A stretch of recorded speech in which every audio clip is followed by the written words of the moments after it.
The Federal Reserve has cut its key interest rate to the lowest level on record. The federal funds rate, the interest at banks. Crisis will happen. The biggest fiscal stimulus we have ever seen. And that'll solve the problem. We're in the midst of a serious financial crisis, and the federal government is responding with decisive action. We lose your confidence in money market.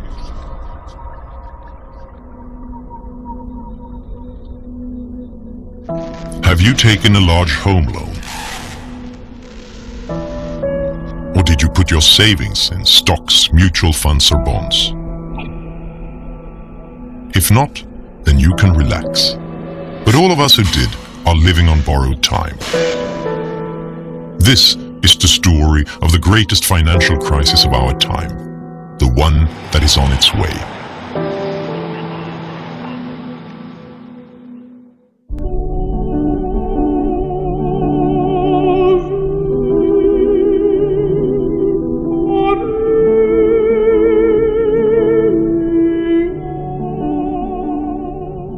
They spent hundreds of billions of dollars to show that they were doing something, but not properly designed and not as effective as it should have been. When they start losing money, hey, we got to get back in the game. We got to get those dice rolling again. Hey, let's create another bubble. You think the dot-com bubble was too big? We got a bigger one for you. We'll call it the real estate and the credit. Well, the problem is they never actually cure the crisis, right? They just give alcohol to a drunk. It doesn't sober him up. It just, sets him up for, a bigger hangover. And that's all we've done. And that's all we're trying to do. And so I know at some point you kill the patient, right? At some point you can't drink anymore. It's just the end of it. You reach the end of the ability. And that's where we are. Congress wanted to believe them. Congress wanted an excuse to bail out the auto workers. And the executives gave them just enough political cover to say, well, I'm not really doing this because I want auto worker votes and I'm going to give them a huge amount of money. I'm really doing this for the American economy. The Federal Reserve has cut its key interest rate to the lowest level on record. The federal funds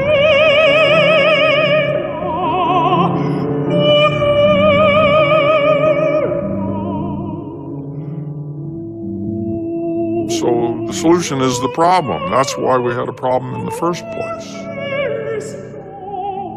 And this is the danger in protecting investors and consumers from the consequences of their own decisions.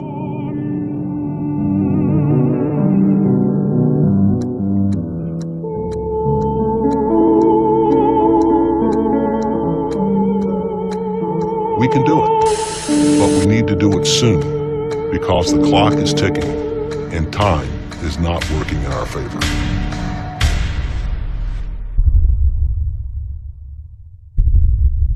I know many Americans have questions tonight. How did we reach this point in our economy? And what does this mean for your financial future? These are good questions, and they deserve clear answers. First,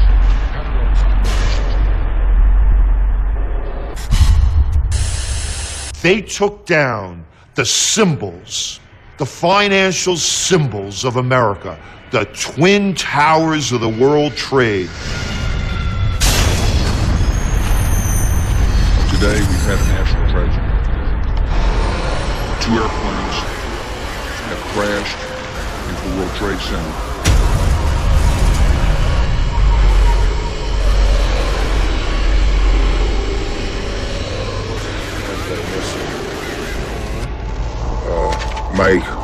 My old company, my old company where I used to work, the whole company's missing. The story of the great financial crisis begins just like many of the stories of our era, in the United States on September 11th, 2001. The terrorists knew exactly what they were doing, striking at the ultimate symbol of the global economy. And they did it when the US was already slumping into a recession after the dot-com bubble had burst. In spring 2001, the Federal Reserve started lowering interest rates. And now it continued lowering rates to save companies on the brink and to keep unemployment down. During 2001, the interest rate was lowered from 6.5 to 1.75%. In 2003, it was cut all the way to 1%, and it remained there for a full year. Predicting the panic of 2008, the economic 9/11, and the current economic crisis that we're still in was probably one of the easiest forecasts we've ever made in our 30 years of trend forecasting. It was very simple. Gerald Celente lives in Kingston, a few miles north of New York. He's one of the top trend analysts in the US. He's been called the modern Nostradamus. He didn't just predict the current crisis, he also predicted the dot-com bubble and the stock market collapse of 1987. Immediately after 9/11, the President of the United States, George W. Bush, told the people to be good Americans and go out and shop. But how are they going to do it? You're in a recession. The Federal Reserve comes to the rescue. In his memoir, Federal Reserve Chairman Alan Greenspan writes that he knew that low interest rates might cause a bubble. It's party time! Traditionally, central banks remove the punch bowl once the party starts. The interest rate can't remain low for too long, or people will do things they'll regret later. This is one party that just has to turn out right. Well, the purpose of a party is to have fun together. And a successful party needs planning and skill. Greenspan argued that the Fed should never remove the punch bowl, but rather keep refilling it when the party started to peter out. And if things went bad, the Fed would clean up the mess and tend to the hangover. Banks and speculators loved it. Now they could take greater risks than ever before. If they were successful, they could keep the profits. And if they were unlucky, Greenspan would rescue them. Mom was that way. Let me come home crying over something and she'd give me candy every time. When you see the stock market come down and the real estate bubble burst, all that phony wealth is going to evaporate. And all that's going to be left is all the debt that we accumulated to foreigners. Peter Schiff is another analyst who was roundly mocked when he predicted a crisis for the US economy in the midst of the boom. We went on an unprecedented global spending binge. American citizens borrowed and spent trillions of dollars to buy stuff. And that is why we're in so much trouble. It was because we got drunk on all that Fed alcohol. Fed alcohol. Fed alcohol. In a world that was suddenly uncertain, with the country under attack, nothing felt safer than investing in your own home, in the American dream. I do believe in the American dream. I believe there is such a thing as the American dream. Owning a home is a part of that dream. It just is. Right here in America, if you own your own home, you're realizing the American dream. Vernon Smith was awarded the Nobel Prize in Economics in 2002. He received it for his research in experimental economics. In his experiments, he puts economic theories to the test. Smith is an expert on bubbles. If you can buy a home with almost nothing down, then you do well if the prices continue to go up. If it goes down, well, then you have an incentive to walk away from it and let the bank have it. Low interest rates caused a housing bubble. Cheap loans encouraged people to buy more and bigger homes. Housing prices began to rise by 10% a year. So many took out a second mortgage on their old house to fund consumption. You want to go on that vacation? Buy some new clothes? How about putting an addition on your house? You don't have the money? How about a home equity loan? That's for you. Let's use your house as a piggy bank. The banks granted loans to almost anyone. Why would you need a decent income to buy a home if you can get rich just living in it? The market even coined the term Nina loans. No income, no assets, no problem. You'll get a loan anyway. The legislation was more aggressively pushing lenders to lend to people of modest means, people whose incomes were 80% of the median income or below. Politicians encouraged this. For a long time, both the left and the right have been encouraging home ownership. So they've created deductions, subsidies, and insurances. All government-sponsored corporations that help create our mortgage system, I introduced two of the leaders here today.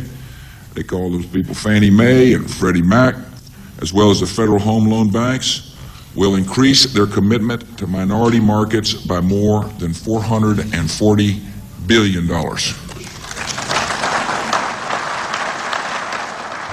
In the last decade, Fannie Mae and Freddie Mac have donated more than $200 million to politicians in Washington. Enterprise-sponsored government. I asked the former Freddie Mac chief economist what they got for their money. I don't know. I mean, that's a tougher question. No, they had a pretty good charter. They were regulated in a spotty way. In many ways, the regulatory structure wasn't that bad, but it was the case that the regulatory structure was a compromise. It wasn't a treasury, it wasn't a housing, really. It was somewhere in between. You know, there was a huge moral hazard courtesy of the government in the mortgage market. When the government, through Fannie and Freddie, started to guarantee mortgages, then the lenders were no longer worried about getting their money back because the government said, we guarantee it. And so that's why I proposed, urged Congress to fully fund the American Dream Down Payment Fund. This will use money, taxpayers' money, to help a qualified low-income buyer make a down payment. Well, greed has to be balanced with a certain amount of fear, and that's what down payment rules are all about, and amortization rules, is to keep people from carried away by, as you say, the greed of expecting to become rich by buying a home and reselling it at a higher price. And that's important. If one of the barriers to home ownership is the inability to make a down payment, and if one of the goals is to increase home ownership, it makes sense to help people pay that down payment. This is the problem, the moral hazard. We gave a moral hazard to home buyers. Once you say that you can buy a home with no down payment, all of a sudden there's no risk to the borrower. He doesn't care if he overpays, because if the house keeps going up, he makes money. If it stops going up, the bank loses the money. You know, we have moral hazards in our banking system. The U.S. government guarantees all bank deposits. Well, what does that mean?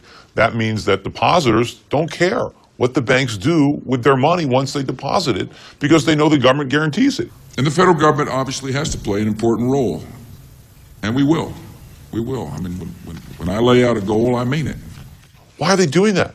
Why can't we let mortgages be financed in the private sector? The reason is because the private sector would not finance these crazy mortgages, and real estate prices would have to come down to levels that people can actually afford. How can you promote home ownership if people can't afford the home? The big banks dared to make riskier loans because they had started repackaging loans and selling them to others as securities. They sold them to each other, to Fannie Mae and Freddie Mac, and they sold them to Norway, to Germany, and to China. If the loans turned bad, someone else would end up with a hot potato. I guess we're a little early. What do you want to do? Anything but inspect this temple of capitalism? Oh, Nick. Look at them. Their eyes popping out of their heads, drooling over the very things that are taking away their jobs. Now, Nick, don't get all excited.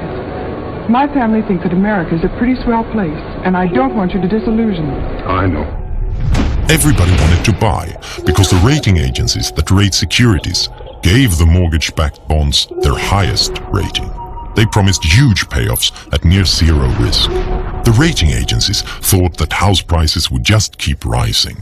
And then there was that minor detail that the rating agencies were being paid by the sellers of the securities. So I think the process was corrupted. First of all, the government licenses Moody's and Standard & Poor's. So there's only a few companies who are authorized to rate these bonds. So it wasn't really a free market. The government was in bed with Moody's and with Standard & Poor's. But also you had this perverse relationship between Wall Street and the rating agencies, where they were paying the rating agencies to rate the products that they were structuring.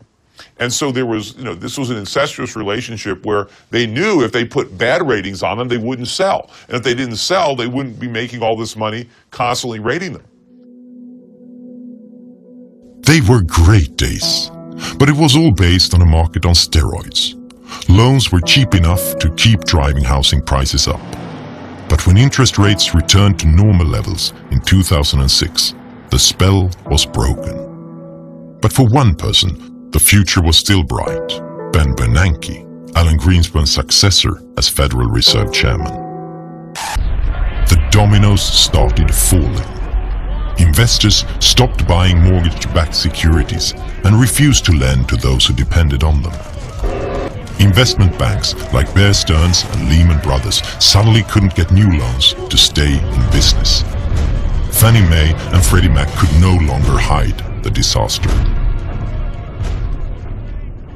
The financial crisis started in a way that is eerily similar to today's situation. It started with an economic crisis in the US and a government that responded decisively. After 9/11 and the dot-com collapse, the US government decided to save the economy by inflating a new bubble. Today, the world is trying to get out of the financial crisis by inflating a new bubble. The difference is that this bubble is much bigger.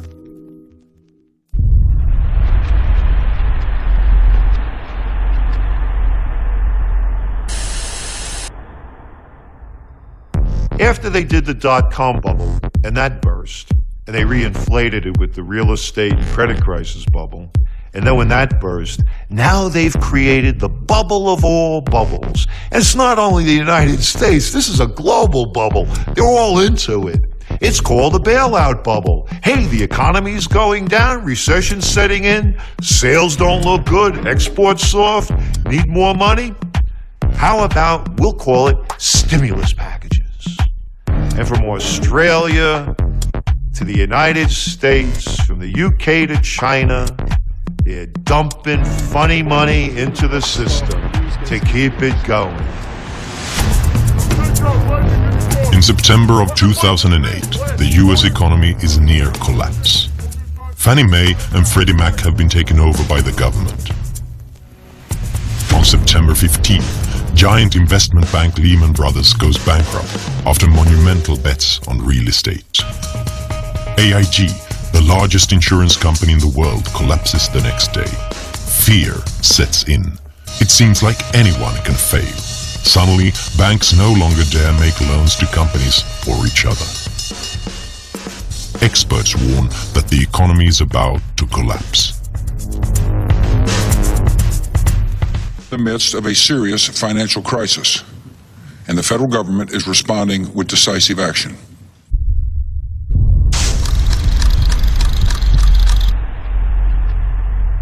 In a televised speech, Bush scares the market even more, while still claiming that they can trust him. He has a solution. Under our proposal, the federal government would put up to $700 billion taxpayer dollars on the line to purchase troubled assets that are clogging the financial system.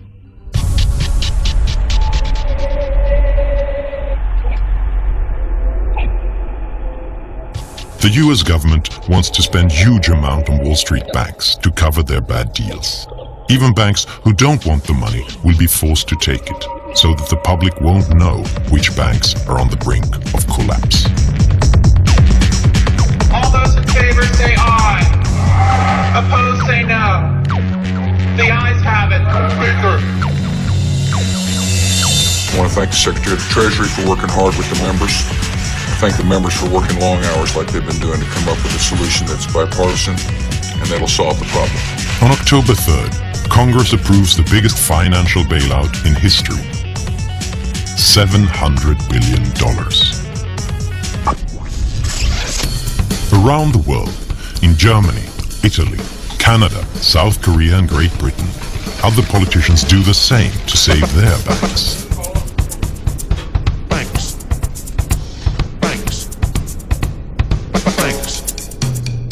We've taken the right, the decisive and the tough decision that was necessary to protect the stability of the financial system and to protect the depositors. David Walker was US Comptroller General from 1998 to 2008. He quit because he was so worried about the US economy that he wanted to have the freedom to warn about what may happen. In my view, the bailout was necessary in certain regards, but in many cases we wasted a lot of money because we didn't do three things. First, have clearly defined objectives about what we were trying to achieve. Secondly, have criteria established up front as to who would get the money and who wouldn't get the money. And number three, have conditions established up front as to what they could and couldn't do with the money. And as a result of not having those three things, some people got the money that didn't deserve it. Other people got the money that didn't make good use of it. And as a result, we had a lot of waste with regard to taxpayer money. What would it mean if the domestic industry were allowed to fail? You heard Senator Stabenow, so I won't repeat other than to say... As a result of the crisis, the situation for the US auto industry became critical. On November 19th, their CEOs fly to Washington to demand money. The executives came out and they said, if you don't do this, we are going to see a jobs holocaust. They issued extremely high estimates of how many jobs would be lost that included counting every single company that supplies them with anything.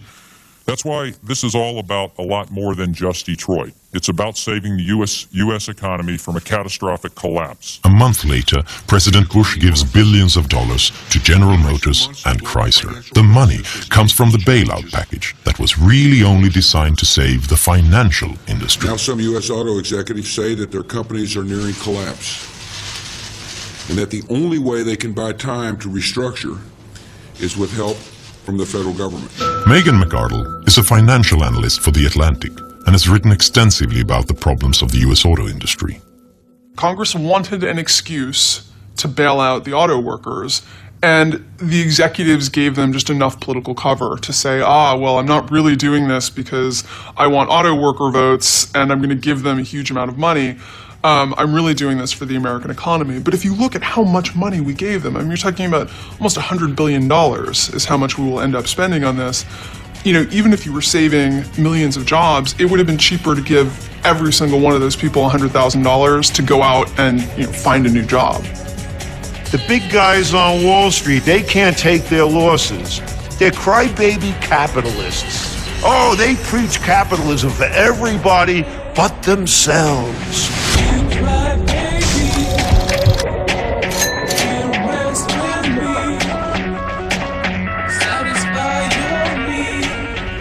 The Federal Reserve has cut its key interest rate to the lowest level on record.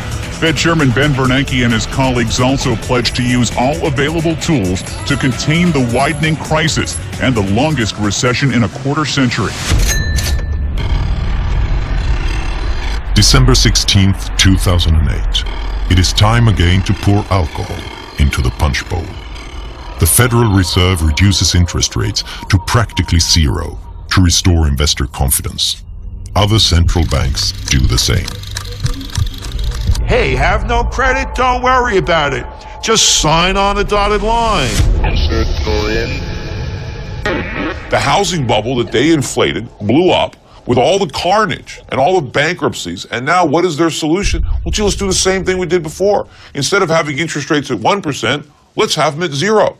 And let's buy everything we can. Let's print money and buy mortgages. Let's buy credit card debt, student loans. Let's buy bonds and let's drop money from helicopters to try to get the same risk-taking, excessive gambling on Wall Street. Let's try to convince Americans who are already loaded up on debt to go out and buy more stuff, to go out and go deeper into debt. And if the banks don't want to lend them money, let's make them lend them money. I mean, this is economic, suicide. While the Fed lowers interest rates, President-elect Barack Obama prepares an enormous stimulus package meant to get the U.S. economy going. We are running out of the traditional ammunition that's used in a recession, which is to lower interest rates. They're getting to be about as low as they can go.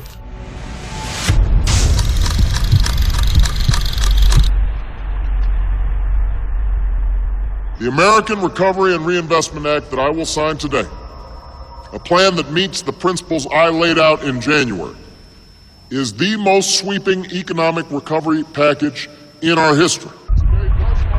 On February 7th, 2009, Obama approves a stimulus package worth $787 billion. With the Bush stimulus package from the year before, US politicians have now spent close to $1 trillion to stimulate the US economy. The money is spent on roads, airports, education, unemployment, and other benefits. There's a bureaucracy in everywhere. And, you know, in Italy, they used to say where I'm from, when you have a jar of honey, you lick your fingers.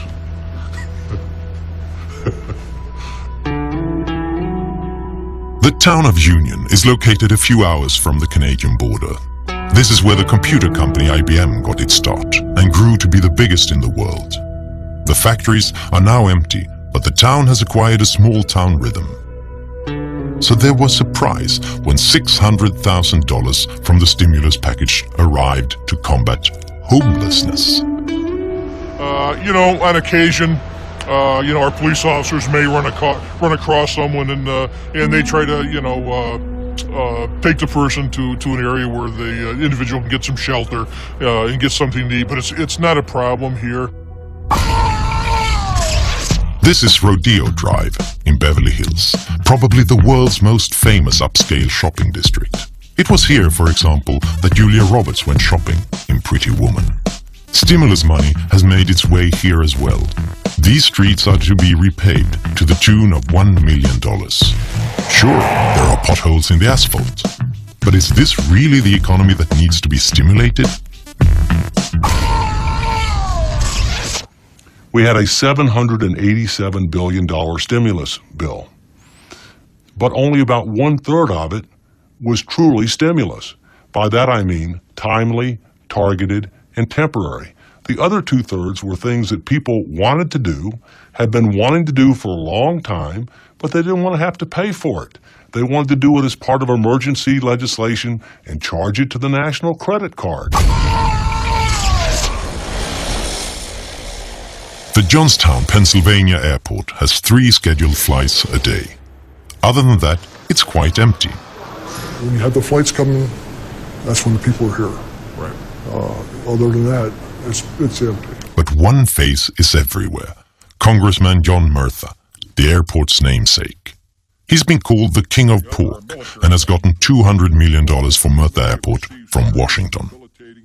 Earlier this year, the airport got a new source of revenue, $800,000 from the stimulus package to repave this backup landing strip. The head of the airport insists that the landing strip is safe. So why does it need doing if it's not a safety issue?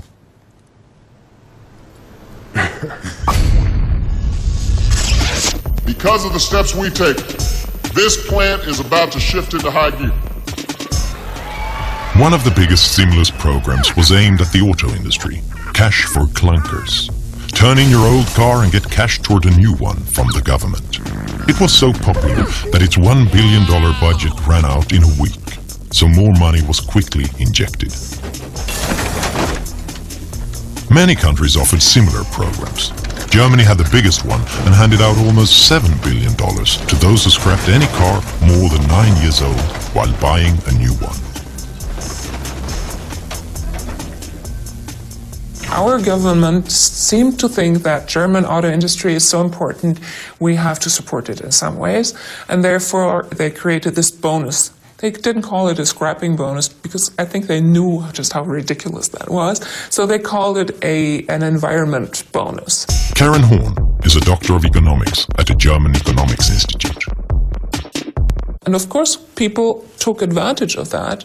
It worked as long as it was on. The program worked, but now it's out, it's over, and of course, numbers are dropping. People are feeling that they ran into additional debt due to that bonus that they wanted to take advantage of, and they're having problems they didn't anticipate. So Germany spent almost $7 billion to scrap fully functioning cars and to maintain excessive auto factory output.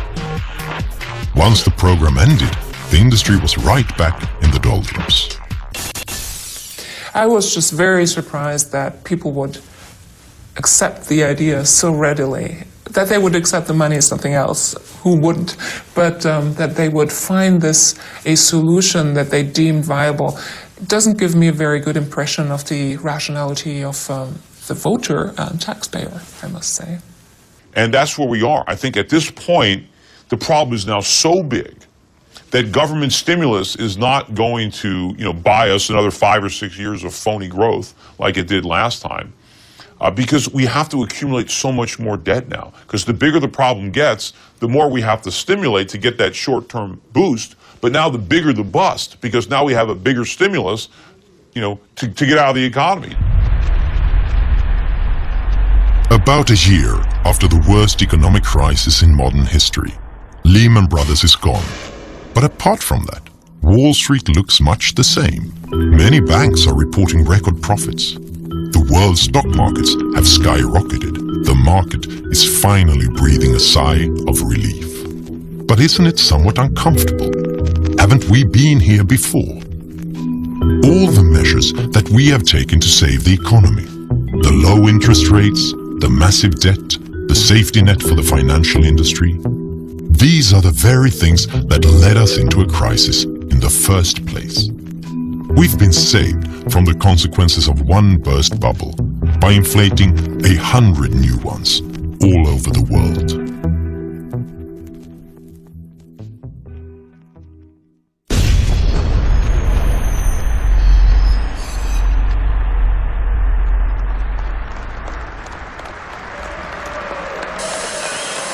One year ago, I took office amid 2 wars, an economy rocked by a severe recession, a financial system on the verge of collapse, and a government deeply in debt. Experts from across the political spectrum warned that if we did not act, we might face a second depression. So we acted, immediately and aggressively. And 1 year later, the worst of the storm has passed. Viens avec moi à l'hôtel d'amour. L'amour est partout.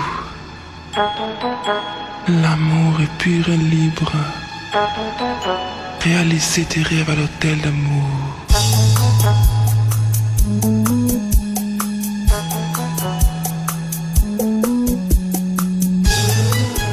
There are positive signs. This is the Hamptons outside New York, a classic playground for Manhattan's elite. A house by the Atlantic like this one costs $30 million. And a hot dog bun with lobster salad costs $18. Fast food, Hampton style. The crisis has made its mark here too. There are fewer private jets at the airport. Instead, the Porsches jostle the Mercedes on the turnpike to New York.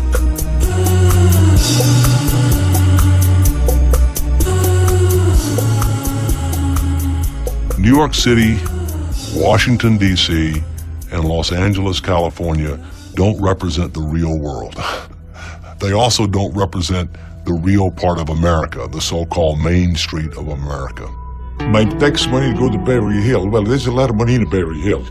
I don't think they needed my money than that. That's a different world. That's not a reality, than that. If you ever visit Union and need a haircut, you may well end up at Frank Petrilli's barbershop.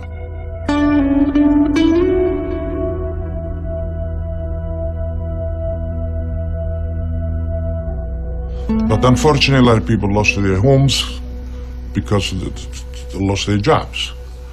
And they're not living the life that one time were able to do it. A lot of the young people, especially educated, they try to go out of town. But I believe no matter where they go, the situation is the same all over. Where are they going to go? Detroit? Now listen, son. I wasn't going to tell you this, but you're the reason we came here all the way from Indiana. You've heard all the talkers. Now I'm going to show you the doers.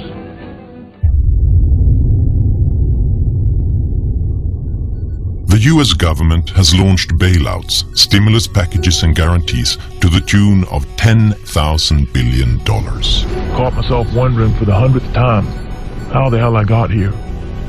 What the hell I'm doing here. That's more than the total cost to the US government for World War I, World War II, the Korean War, the Vietnam War, the invasion of Iraq, the New Deal, the Marshall Plan, and the moon landing. Bush almost racked up more US debt than all presidents before him combined, from George Washington to Bill Clinton. And Obama is almost creating greater debt than all presidents before him, including George W. Bush. But it's not just the US that's increasingly looking like a house of cards. During the crisis, many governments went deeply into debt. Estimates say that the average debt in the richest nations will exceed 100% by the year 2011. These are loans taken at currently low interest rates. Should the interest rate rise by 1%, the US interest payments will rise by $100 billion per year. That's more than the annual cost for the Vietnam War. Sometimes it's just an engine failure, other times it's the deadly flak.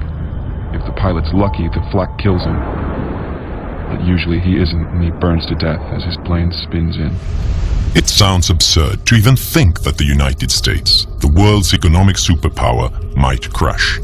After all, they get the highest ratings from the credit rating agencies. One of the lessons that we must learn from the mortgage-related subprime is you have to take credit ratings with a big grain of salt. Because as we saw with the mortgage-related securities, they went from AAA rating to junk bond pretty fast once people understood the true situation. Today, the United States is rated AAA, but if it doesn't start taking steps to put its financial house in order, that AAA rating will be lost. It's only a matter of when and how quickly. In September 2008, the bankruptcy of one large investment bank brought the world economy to its knees. The fate of Lehman Brothers raised the question of who was next in line, so everyone avoided doing business with banks. How will the world react if the next entity to declare bankruptcy is a nation? Who is next in line if that were to happen? Some houses of cards have already started falling. This is Iceland, until recently one of the richest nations in the world. When the crisis hit, the Icelandic banks collapsed. The Icelandic stock market crashed, leaving the debt with a small population. For the first time in 50 years, this peaceful country saw riots.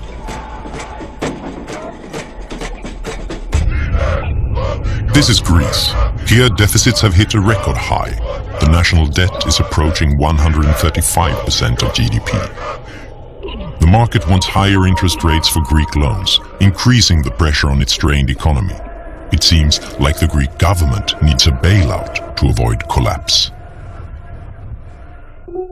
Italy, Spain, Portugal, and Great Britain are other EU nations with similar problems. What about my country, Sweden? The country's finances are fairly robust. Our national debt and deficit are lower than that of most nations. But Sweden is highly dependent on the world economy. More than half of our prosperity is based on exports. When other countries crash, we get hit almost as hard. And Swedish housing prices have risen during the crisis, despite the recession and despite rising unemployment. But because of low interest rates and a government mortgage company, SBAB, making loans easier to get. Swedes have never carried more debt in relation to their income. Doesn't all of this sound very familiar? We have new bubbles everywhere, so I am pretty worried about what's going to happen. If you don't want bubbles to burst, then don't blow them up in the first place, because all bubbles burst. If enough things can go wrong, some of them probably will. The question is just which needle will burst this bubble. Will it be new credit losses as banks take on greater risks, knowing that the government considers them too big to fail? Or falling stock prices as interest rates rise and the steroids wear off? Will it be the Chinese economy overheating? Or will it be a collapse of confidence in the US dollar?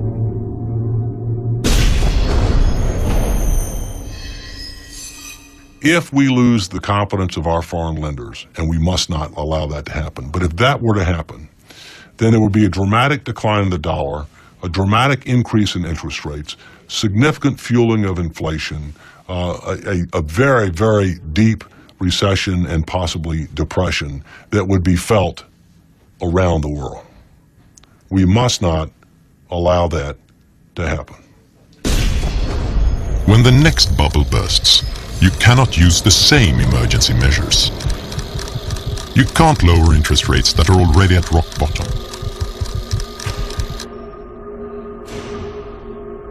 You can't stimulate the economy with borrowed money if an excessive national debt is the cause of the crisis.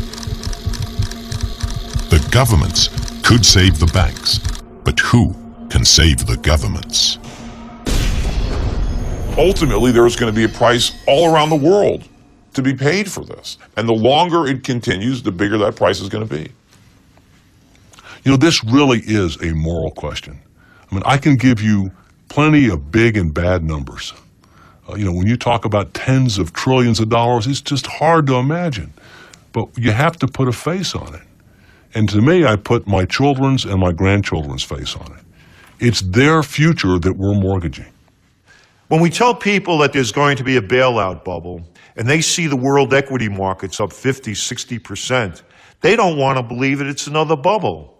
They want to step right up back to that table and throw their dice and try to win their hand at the wheel of fortune that Wall Street's spinning. So people still don't want to believe that the worst is yet to come. It's easy to think of these predictions as much too gloomy, but that is exactly what people said the last time. When these experts predicted the 2008 financial crisis, they were laughed at in the media.